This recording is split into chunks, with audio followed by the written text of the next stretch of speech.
Esporte em Foco, o programa de esporte da TV Jataí recebe nesta manhã o ex-jogador da Jataiense, ex-jogador profissional, Genilson Pereira, que é também comentarista esportivo aqui na nossa cidade. Genilson, que é um profundo conhecedor de esporte. E nós vamos comentar sobre Copa do Mundo. O Brasil está vivendo um dos momentos históricos, né, sediando a Copa do Mundo depois de muitos anos, e talvez as futuras gerações só que poderão ter esta oportunidade de ver uma Copa sendo realizada aqui no nosso país. Quantas estrelas, quantos jogadores, quantos times, quantos países, né? Todos aqui no nosso Brasil, proporcionando verdadeiros espetáculos, jogos espetaculares que nós estamos tendo a oportunidade de ver. E é isso aí, Genilson. É histórico para nós sediarmos uma Copa, não é não? Eu acho que é muito importante, você falou tudo, porque em 1950 foi a Copa que o Brasil sediou, foi vice-campeão perdendo para o Uruguai. Nós não tivemos a oportunidade de assistir, de presenciar essa Copa. Agora, 2014... Não tinha televisão, né? Não tinha televisão. Estamos tendo o prazer, realmente, de conviver, de presenciar esse maior evento de futebol mundial que é a Copa do Mundo. Então, realmente, uma invasão de estrangeiros, uma invasão de povos, né, de todas as culturas, ao Brasil assistindo os jogos. Estádios lotados, estádios bonitos, é realmente uma grande festa. Genilson, apesar de ter duas situações, e antes da Copa houve aquelas manifestações e legítimas, o povo brasileiro precisa de saúde, de educação, de transporte coletivo, principalmente nas grandes capitais, mas uma coisa é essa situação, né, que o Brasil vive, e a outra coisa é a Copa do Mundo. Nós podemos tirar disso aí uma realidade. O Brasil tem jeito, porque deu conta de fazer uma grande Copa, de investir em grandes estádios. Se quiser fazer uma revolução para a educação, para a saúde, para o transporte, pode fazer também. Para a segurança, que é o mais questionado, né? Eu nunca temi essa questão dos protestos, da quebradeira. Eu acho que o povo brasileiro protestava contra o que foi gasto, o que foi desviado para a realização da Copa do Mundo. Realmente, o excesso, né? Excesso. Até eu também sou contrário a isso, mas não em si a Copa do Mundo. Que a maior paixão do povo, a maior paixão do povo brasileiro principalmente, é o futebol. Então, realmente, está acontecendo alguns protestos pacificamente, mas isso é muito importante. Eu acho que com a Copa ou sem a Copa, dê um exemplo, como você colocou. Agora, realmente, para as pessoas, o Brasil é um país rico, o Brasil é um grande país. Se realmente quiser mudar as leis, realmente mudar as leis um pouquinho do país, prender os corruptos, nós temos condições de ser um grande país até de primeiro mundo. E se for feito com seriedade uma grande manifestação em favor da saúde, por exemplo, pode resolver o problema se quiser. Depende de vontade política, né? Porque quis fazer a Copa e fez, está aí uma grande Copa. É questão de saúde, é prioridade, questão de segurança, questão de educação, transporte. Realmente, o povo já foi para as ruas, né? O país é rico e tem condição de solucionar isso. Tem condições. Agora, basta o povo sair para as ruas, mas protestar pacificamente. Não com vandalismo, né? Eu não concordo com vandalismo. Eu acho que o protesto pacificamente, o Brasil tem condições. Genilson, mas nós estamos aqui para falar de Copa do Mundo. O país, como você disse, foi invadido pelos estrangeiros. Lá no Rio Grande do Sul, no último jogo da Argentina, por exemplo, e a Argentina fica muito próximo ali, houve 30 mil torcedores não deram conta de entrar no estádio, ficar de fora, lá no estacionamento do estádio. É interessante isso, né? E amanhã não será diferente de São Paulo, no Itaquerão. Vão invadir São Paulo amanhã. A Argentina joga no Itaquerão amanhã às 13 horas, também já estão invadindo São Paulo. Não há como distribuir ingressos, ingresso para todos eles. Vão ficar aí nada mais, nada menos que 40 mil argentinos assistindo os jogos nos telões. É uma grande festa, é uma grande realização, o Brasil vive um grande momento e os jogos não são diferentes. Dentro de campo, Genilson, para definir aí o mata-mata, só espetáculo, né? Ontem não foi diferente, a Alemanha, a França, que ficaram, inclusive, saíram como definitivas, vão jogar para poder definir para as quartas de finais. Olha, Giovanni, antes da bola rolar, a gente trabalha na teoria, né? Nós tínhamos um pensamento que a Espanha, a Argentina, a Alemanha e Brasil, sempre eu falei, seriam as 4 favoritas. E a Espanha já se foi. Foi Inglaterra, foi Itália, foi Uruguai, os campeões do mundo já se foram. Então há um equilíbrio técnico muito grande. Hoje o futebol mundial está muito nivelado, muito equilibrado. Todos os jogadores, jogadores do continente africano, do continente asiático, estão jogando futebol europeu. Então ninguém é bobo mais, por isso que tem esse equilíbrio. Nós vimos ontem a Alemanha, a seríssima candidata ao título, sofrer para bater a gela na prorrogação. Então, realmente, há esse equilíbrio, há essas novidades, essa surpresa. Como estádio lotado, os jogadores dando tudo de si, cãibra, quase morrendo na prorrogação. É uma questão que a gente só lamenta, o horário, né?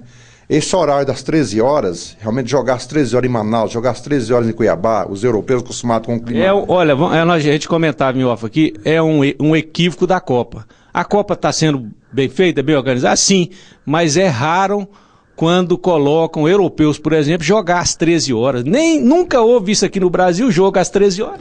Principalmente em Cuiabá, em Manaus, acostumado com a temperatura baixas lá na Europa, e vim para uma temperatura tão alta como está. Tanto é que os jogos que foram para a prorrogação caíram em cima das pernas, todos estão dando cãibra. Vimos ontem a Alemanha e a Argélia realmente terminar a prorrogação, todos os jogadores se desabando dentro de campo, se arrastando. Então isso é um fator.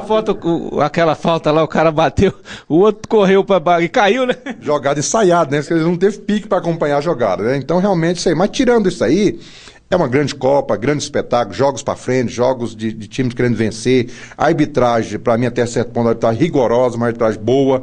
Então, estão prevalecendo o equilíbrio. Vamos parar nisso aí. A arbitragem, eu também avalio dessa forma.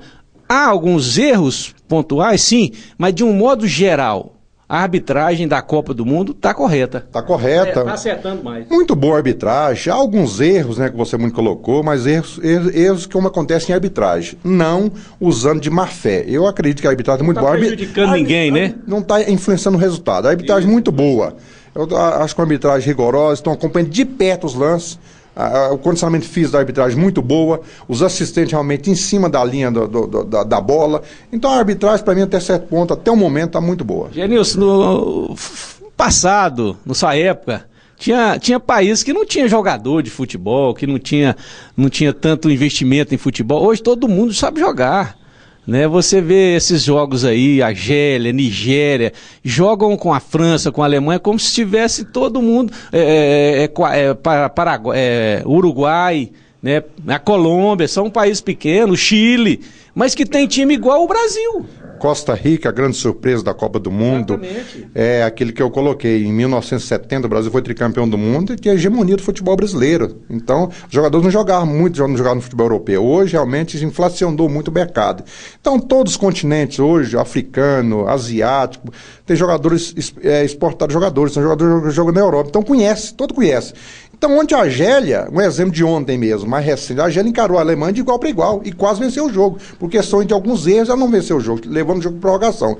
Então, há esse equilíbrio técnico muito grande nessa Copa do Mundo. O Chile não venceu o Brasil, questão de sorte. Se aquela bola, por último lá, não bate na trave, se ela vai no gol, ia calar o Brasil, né? A seleção brasileira de Neymar, de Hulk, essa seleção milionária, ia voltar para casa, ia para casa. Eu acho que o Brasil fez um bom primeiro tempo com o Chile. Pegou uma seleção muito perigosa, uma seleção muito boa, uma seleção muito bem treinada. No segundo tempo houve um apagão. Eu acho que o Brasil sentiu a responsabilidade, uma seleção nova, falta de experiência, e teve um apagão no segundo tempo. No segundo tempo o Chile dominou completamente o Brasil. Já na prorrogação, as coisas se igualaram. O Chile caiu de produção em questão do aspecto físico e o Brasil foi superior. Mas no finalzinho, aquela bola na trave, como você colocou, quase que realmente nos deixa fora da Copa do Mundo.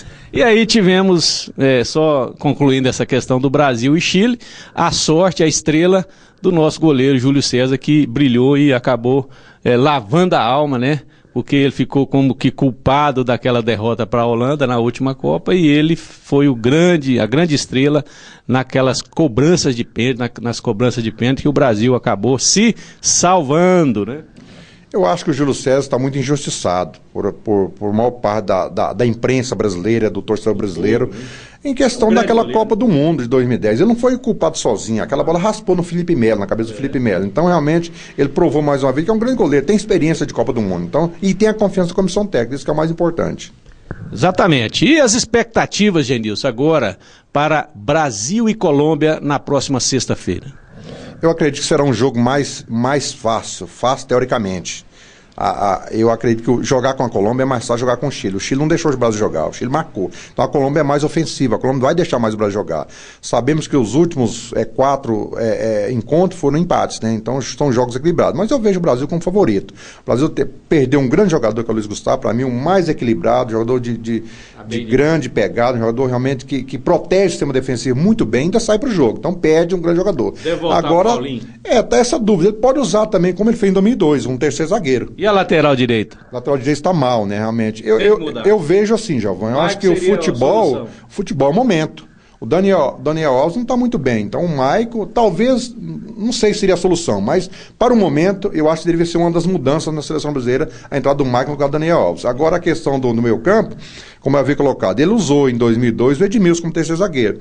Pode usar o Davi Luiz, que joga no futebol da Inglaterra como volante, pode usar o Henrique, que jogou com ele no Palmeiras como volante, para liberar os 2 alas. Aí a questão, 3 zagueiros você tem que liberar alas, eles têm que atacar, mas só que os nossos alas, 2, não estão bem ofensivamente. Tá certo. Obrigado, Genilson, pela sua participação aqui. Nós vamos aqui apenas fazer um convite às equipes do futebol jataiense, pessoal do comércio.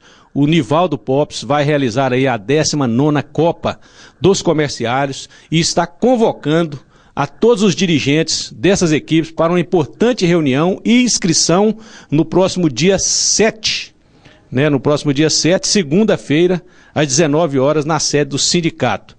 Então tá aí o convite a todos os empregados do comércio de Jataí, aqueles que gostam do futebol, aqueles que participam dessa tradicional Copa dos Comerciários. A premiação deste ano é a maior de todos os tempos. Genilson, essa Copa é um sucesso, né? É um sucesso. Voltando só um pedacinho, deixa, nós também da Seleção Brasileira faltamos camisa 10. Não temos aquela ligação meio-campo e ataque. Aquele jogador tem aquele passe que coloca o jogador na cara do gol, a qualquer momento. Camisa 10 no meio de campo. O camisa 10 nosso é o Neymar, que é uma... Neymar que é atacante. Então nós faltamos aquele meia, tradicional meia que distribui a jogada, que põe a bola debaixo do braço, que cadencia o jogo, que tem um lançamento, que coloca o jogador em condições de finalizar a qualquer momento. Então nós falta realmente essa transição. Falta o camisa 10 para o Brasil. E a Copa dos Comerciários? Para concluir. Eu acho que é muito importante o Nivaldo Pop ter feito esse trabalho, tanto no futsal como no society. São jogadores que talvez não tenham essa oportunidade de jogar esses campeonatos amadores, não. Essa é a grande oportunidade de sobressair, de se aparecer nessa Copa dos Comerciários. Então, realmente é um grande evento.